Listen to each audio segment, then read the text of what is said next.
Each time you get hurt, I don't want you to change. 'Cause everyone has hopes, you're human after all. The feeling sometimes wishing you were someone else, feeling as though you never belong. This feeling is not sadness, this feeling is not joy. I truly understand. Please don't cry now. Please don't go. I want you to stay. I'm begging you, please. Please don't leave here. I don't want you to hate for all the hurt that you feel. The world is just illusion, trying to change you. Being like you are, well, this is something else. Who would comprehend? But some that do lay claim divine purpose blesses them. Well, that's not what I believe, and it doesn't matter anyway. A part of your soul ties you to the next world, or maybe to the last, but I'm still not sure. But what I do know is to us the world is different as we are to the world. I guess you would know that. Please don't go. I want you to stay. I'm begging you, please. Please don't leave here. I don't want you to hate for all the hurt that you feel. The world is just illusion, trying to change you. Please don't go. I want you to stay. I'm begging you, please. Oh, please don't leave here. I don't want you to change for all the hurt that you feel. This world is just illusion, always trying to change you.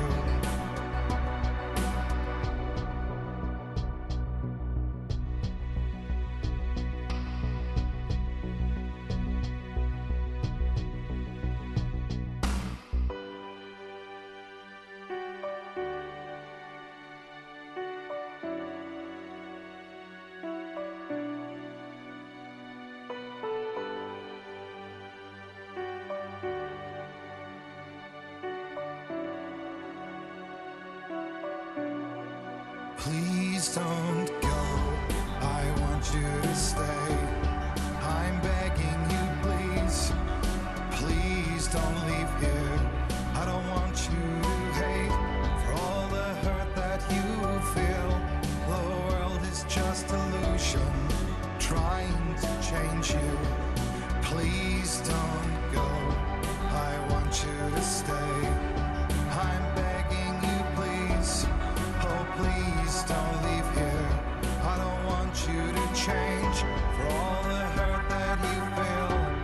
This world is just illusion, always trying to change you.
stormy seas and lost souls.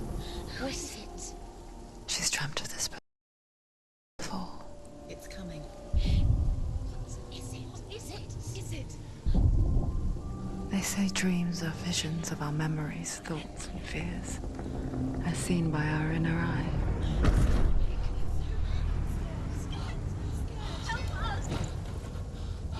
But what if each one of us is always dreaming, even when awake? And we only see what our inner eye creates for us. Is this what hell is? A world shaped by Senua's nightmares. Maybe that's why people fear seeing the world through her eyes. Yes, she's scared. Because if you believe that Senua's reality is twisted, you must accept that yours might be too.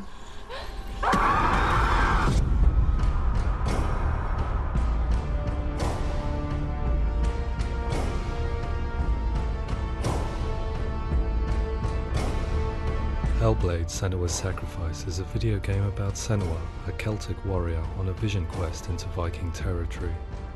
But what sets our hero Senua apart is that she suffers from severe psychotic mental illness. He knows she's getting closer. He can feel her coming closer. She's getting closer. They're watching. The original idea for Hellblade was to create a classic hero's journey, a journey of suffering, but one where the fantasy world is not another planet or alternate universe, but a world that is constructed in Senua's mind. But to do so would mean putting psychotic mental illness at the center of the experience, a subject that is still considered taboo, and a challenge that was both terrifying and exciting in equal measure. In Hellblade, the starting point was a newly discovered Celtic goddess called Senua in Ashwell, Hertfordshire. When first discovered, her name was thought to be Senua, a name which I liked and kept. I wondered if Senua might have been a Celtic warrior like Boudica who stood up to the Romans. While the Romans had conquered all of Europe, there was a group of Celts up in the furthest reaches of the Roman Empire that could not be conquered, the Picts. And so the Romans built a wall, called Hadrian's Wall, that spans across Britain from sea to sea to keep the Pictish barbarians at bay. The Picts were known for their war paint, painted on with woad, and their matted hair clumped with lime. And so Senua would be a barbarian Pict in this image. What's your name? Senua. I haven't seen you before. I don't leave home much. Oh, Zeno's daughter. I have to go. Wait. Orkney is off the coast of Scotland and was inhabited by the Picts, steeped in history and mystery, and so I made Orkney Senua's home and set the stage for a crisis. In the late 8th century, the first Vikings landed on the Orkney Islands. The population of the Picts crashed thereafter, replaced by the Norsemen of the 9th century. Were they wiped out? We don't know for sure, but it would seem likely given the reputation of the Vikings. The Northmen's brutality is legendary. High-ranking leaders and chieftains of the tribes they conquered were often offered as sacrifice to their gods. The most brutal of these sacrifices was known as the Blood Eagle.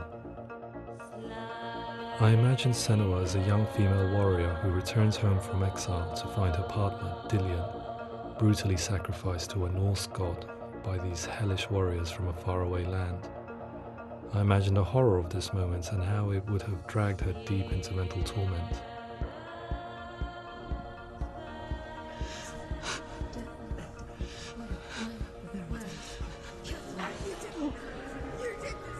No!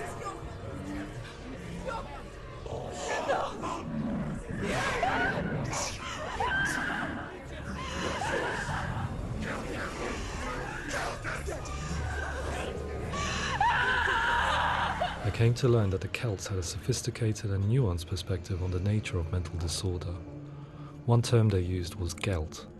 A gelt is a man or woman who has been driven mad by a curse, battle trauma, or grief.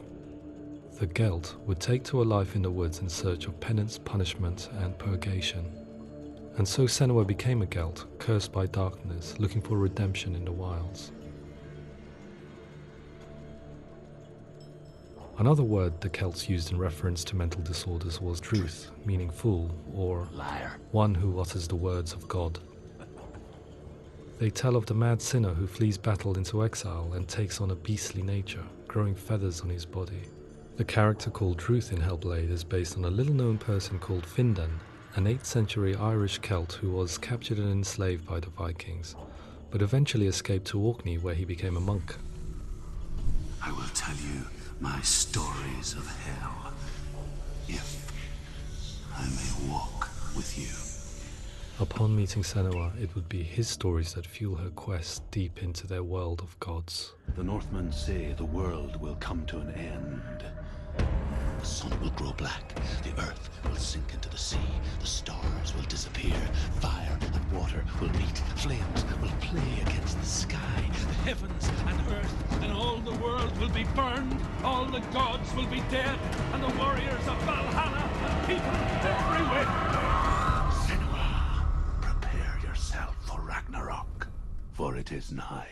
So the stage was set for a new adventure, a journey into the Norse underworld called Hell, a vision quest fueled by madness and myth, a fantasy that was created by Senua's own mind, and one that we would experience through her eyes. This is your mission. This is your quest. There is nothing else left. To make a game about a warrior with psychotic mental illness as its central theme was fraught with danger. Mental illness, such as psychosis, is still taboo and rarely acknowledged in a century of cinema, never mind the new medium of games. Where it does feature, it often conflates psychosis and psychopathy associated with a lack of empathy. It is unfortunate that these two words sound so similar that they are used interchangeably in media.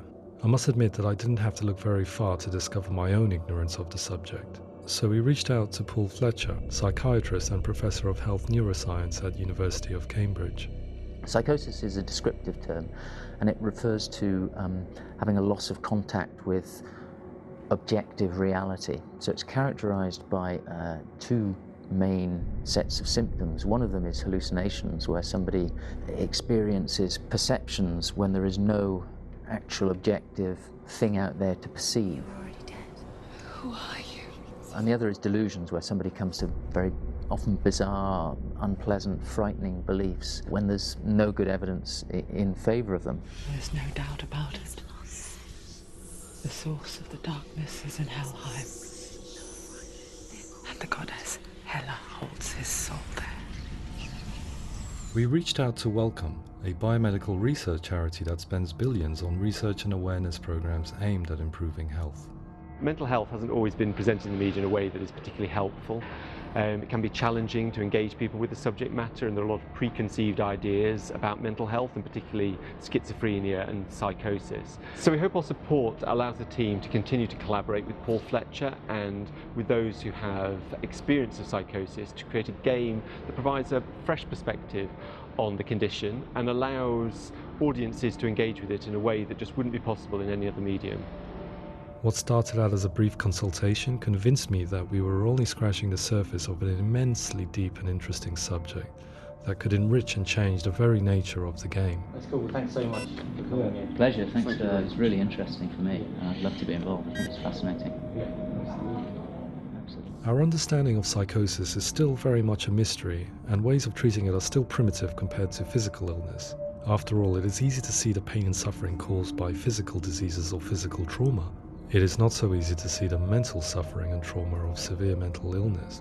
But what if we could find a way to see it? Games are capable of drawing you in for hours on end, playing the role of a character who is different from you, experiencing their perspective, and actively involving you in a world that functions with a different set of rules. That voice is not a kind. Use that voice. Calls you to your death. It's an evil voice. If we were to represent Senua's psychosis, we would have to simulate voice hearing, a common attribute. But how can we simulate something we have no first-hand experience of? Professor Charles Fernyhough, a leading expert in voice hearing from Durham University, offered his help. Hearing voices is an experience that is usually associated with severe mental illness, and crucially we know that hearing voices is a part of ordinary life for many people who don't meet the criteria for mental illness. Yeah. Oh, that's not him in real life. We know voices vary according to where they appear in space. Voices can appear far away in the distance, they can appear right there in your ear, they can seem to be coming from inside your head. Based on the information Professor Fernie Ho provided, I put together a sound brief and invited some actors to the studio. We recorded the actors using a binaural microphone, which records the 3D spatial position of sound, replicating the way sound is heard by human ears. It gives you an incredible sense that the person you are listening to is right there beside you. Can't see how she's going.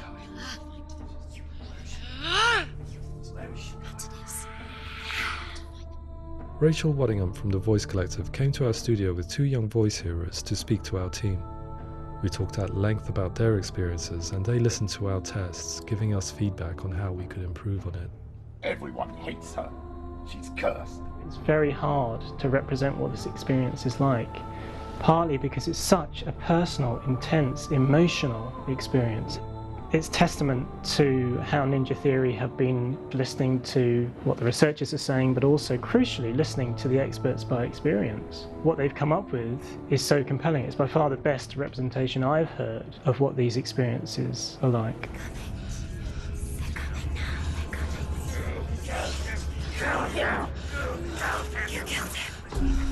Other common attributes of psychosis are visions and flashbacks. We met with Recovery College East, who work with and care for people recovering from severe mental disorders. A group of service users gave us their first-hand account of what they experience. Sometimes when the visions or what we're seeing is too much, we become small until eventually we perhaps don't see anything. The people we spoke to, the stories they told, were fascinating, harrowing and mind-boggling. The reality of what people experienced was vivid, far exceeding what I could possibly have imagined. We went away itching to represent some of these visions and flashbacks in the game. Hands will know my heart is so, love is so far away. Don't you know how I wanna feel deeper?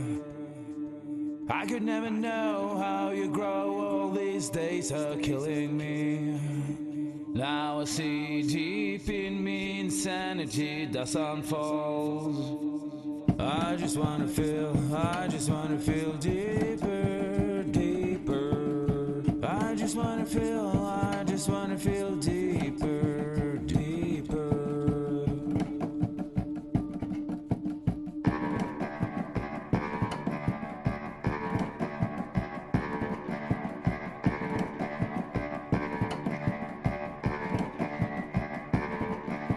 Hands will know my heart is so, love is so far away. Don't you know how I wanna feel deeper? I could never know how you grow, all these days are killing me. Feel like this, read like this, I just wanna live, that's all. I just wanna feel deeper, deeper. I just wanna feel deeper, deeper.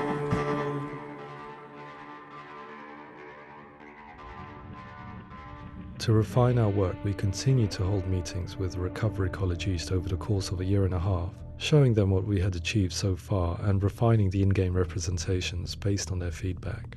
With their help, flashbacks, visions and changes in perception were woven into the story and gameplay of Senua.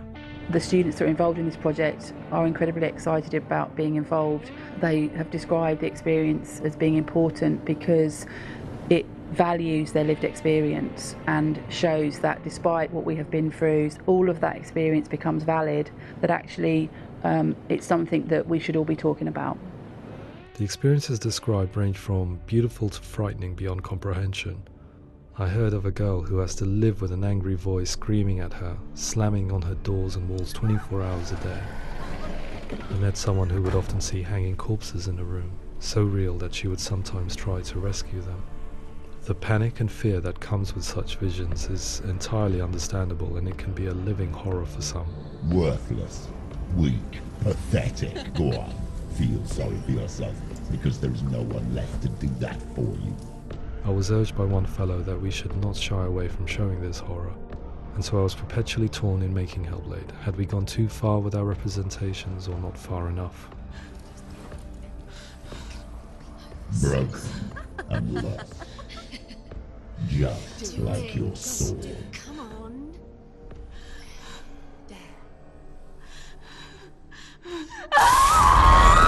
In some ways, voice hearing and visions were the low-hanging fruit, so to speak. There's another aspect of psychosis that is much harder to explain, but one that I think video games are uniquely able to represent, which are often called delusions. People begin to see patterns in the world. They begin to link things that most people wouldn't link. Most of the things that we might think would be coincidence or, not worth commenting on. Nevertheless, that might have a particular salience or importance for them. One individual described how everyday words, sounds, colours and objects were steeped in meaning to him, forming a strange and sinister puzzle that he was determined to solve but could not quite get to the bottom of. It's not just brain dysfunction. It's not like the system shut down. It's actually an incredibly creative process. The person creates a world populated with voices and phantasms and terrors, and they're completely immersed in it. They believe in it. We often invite people into the studio to play the game. In one of our playtests, they played through much of the game, making associations between runes, secret messages, and the threat of darkness that stalked them. There are many things that happen in the world of Hellblade that make perfect sense within the context of Senua's mind. The dark rot that's killing her slowly from within, the secret runes of the gods that block her path to Helheim, and strange associations that exist in the game to confuse you. To complete Senua's quest, you have to internalize and accept the logic and meaning behind these things to progress.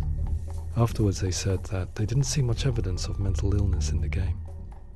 People with delusions of all sorts would argue the same thing, that they are not aware of their experience being abnormal in any way. I need this sword. It's important. Representing perception changes and thinking patterns within Hellblade gives us a set of symptoms common in psychosis. But people with lived experience were keen to emphasize another point, that it is wrong to define a person by their symptoms. Quite often, the illness comes not from the symptoms, but from the stigma, isolation and mistreatment that comes about from the rest of society. They say that I'm cursed. What if they're right? I needed someone to portray Senua, someone who could believably internalize her suffering.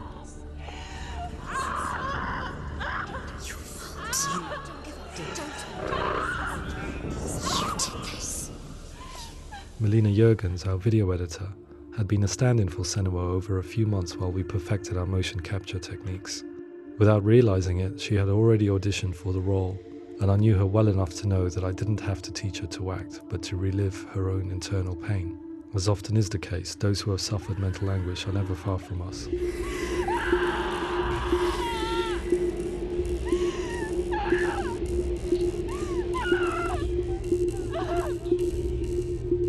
My hope is that by creating a compelling and aspirational character in Senua who feels very much real, albeit in a fantasy setting, we can provide a lens into her reality, a different one to yours, and this is where storytelling comes into play. I imagined her life based on common threads in real people's lives. She was always prone to psychosis as a child. Her mother Galina also heard voices and had visions, so perhaps there was a genetic aspect. Or perhaps it was cultural, as she lived within a world without science, of gods and a superstition, as exemplified by her druid father Zimbal. Psychosis developed in her late teens to early 20s and was exacerbated by stigma and isolation at the hands of the clansmen and her father. This darkness. It's spreading. The trauma of seeing her lover Dillian sacrificed tips her over the edge, making her remodel her reality around a concept that connects everything: the darkness. So the question, is what Senua experiences real? Can only be answered by saying, yes, it is real. It is her reality. All of her suffering will have been for nothing. It's just a matter of time. Towards the end of the project, service users and professionals that had collaborated with us were invited to see the near-final game. It was a chance to see if the game had reflected their views or if it had misrepresented them. For me, being involved in especially developing Senua's character has been really important, and being able to bring in my perspective and what I see and what I hear and having that built into the game has been a real privilege. It's gritty and it's meaty, and there are some tough subjects in there that are being tackled with honesty.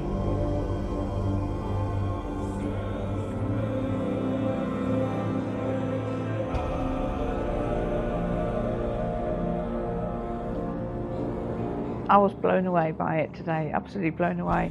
It was just fantastic to get the opportunity to use our lived experience in a very creative way. There's nothing tokenistic about the work we've put in. It feels like we've been listened to, things have been taken on board, and I think there was a lot of realism in the game itself, and it feels very authentic.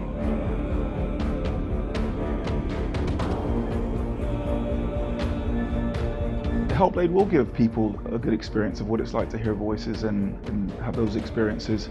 I'm glad that the guys at Ninja Theory have asked us to come along and help them build an experience that's positive when it comes out, and get myself a copy and have a go.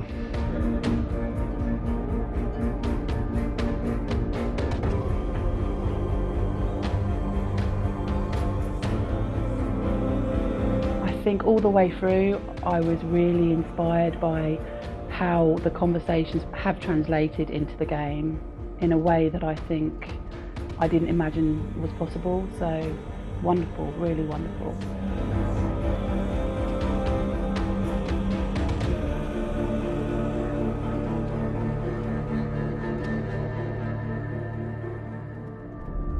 I really hope that others will follow the lead they've set and use the power of something like a video game to change people's perceptions, to increase understanding, and ultimately to make some of the stigma around voice hearing and other experiences go away.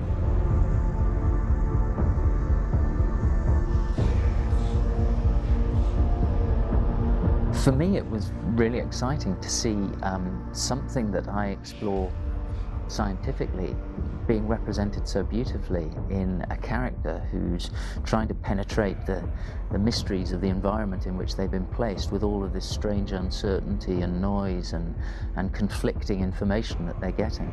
I'm very excited by this way of trying to represent mental illness, because I think it actually might be offering us insights that we wouldn't get from pure scientific explorations, and actually giving us quite an empathic view of what it might be like.